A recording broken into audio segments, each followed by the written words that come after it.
রাজ্য জুড়ে চলছে এসআইআর শুনানি, চলছে হয়রানিও।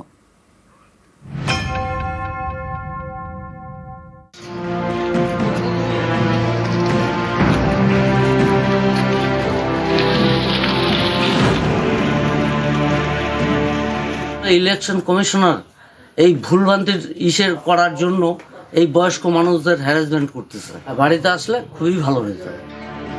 আলিপুরদুয়ার শহর লাগোয়া রেল হাসপাতাল চৌপথির বাসিন্দা দীপ্তি সাহা, বয়স ৮৬, ঠিকমতো হাঁটতে পারেন না।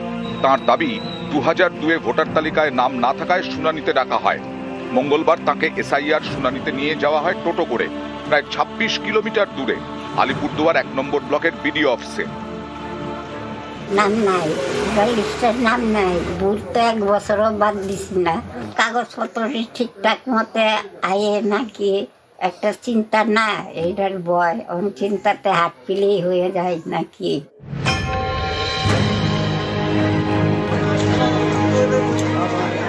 উত্তর ২৪ পরগনার শাসনের বাসিন্দা সাফুরান বিবি, বয়স ৬০, মাসখানেক আগে কোমর ভেঙে যায়, অপারেশন হয়েছে, ঠিকমতো হাঁটতে পারেন না।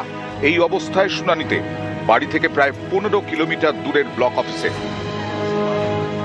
অফিসে ডাক করে আসতে তো হবে। হিয়ারিং এর জন্য বাড়িতে লোক যায়নি কোনো আধিকারিক? না।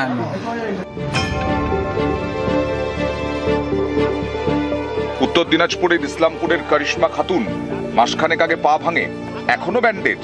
এই অবস্থাতেই শুনানিতে বাড়ি থেকে প্রায় ১০ কিলোমিটার দূরের বিডিও অফিসে।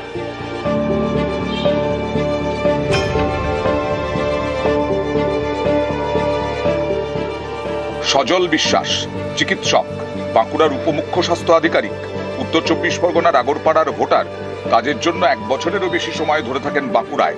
তাঁকেও যেতে হয়েছে শুনানিতে বাঁকুড়া থেকে উত্তর ২৪ পরগনার আগরপাড়ায়।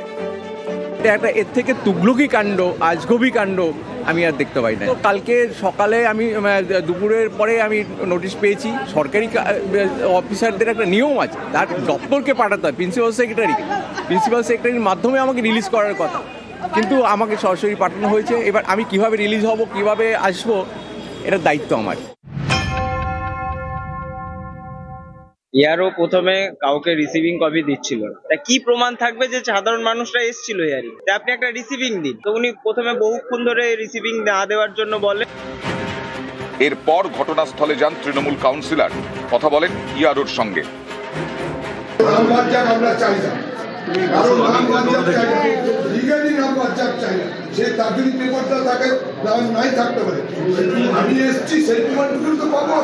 হিয়ারিং এ একটা ঘরে তাদের যে হিয়ারিং নোটিশ দিয়েছে তাতে সই করে প্রার্থী শিকার মানে উপস্থিত হয়েছে তার একটা প্রমাণ দিচ্ছে। পাশের ঘরটায় ৭৬ নম্বর বুথে সেখানে যে ইআরও রয়েছে সে বলছে না আমি সেটা দেবো, তো মিসবিহেভ করছে। যদি নামটা বাদ চলে যায় বলবে আপনি আসেননি, হিয়ারিং এ আসেননি, তাই নাম বাদ দেয়। ইনফরমেশনটা ছিল সুপারভাইজাররা সই করবে, ঠিক আছে, সেই ইনফরমেশন আমার কাছে ছিল না, সেটা একটা মিসই হয়েছিল, মিসকমিউনিকেশন হয়েছিল, সেটা মিটে গেছে। সবাই রিসিভ কপি পাচ্ছে, অসুবিধা কিছু। নিউজ 18 বাংলা।